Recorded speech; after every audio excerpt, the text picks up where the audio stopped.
Happy birthday kapatid na Lors. Sana masaya ka sa karawan mo ngayon. At huwag kang mag-alala, andito lang kami mga kapatid mo na nagmamahal sa'yo.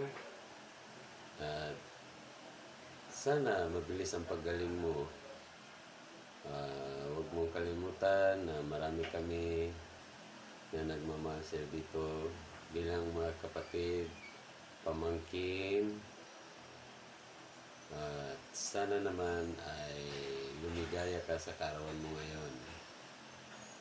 Huwag mo nang kalimutan ang pagdarasal para naman mabilis ang paggaling mo.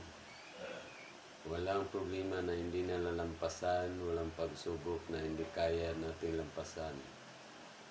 Nasa atin yan.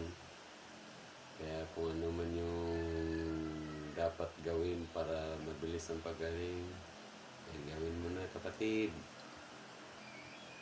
At huwag masyadong maglungkot. Dapat tumawa ka rin. Kasi ang pagtawa ang medicine sa buhay natin. Kaya happy birthday and more birthdays to come. Mahal ka namin kapatid. See ya!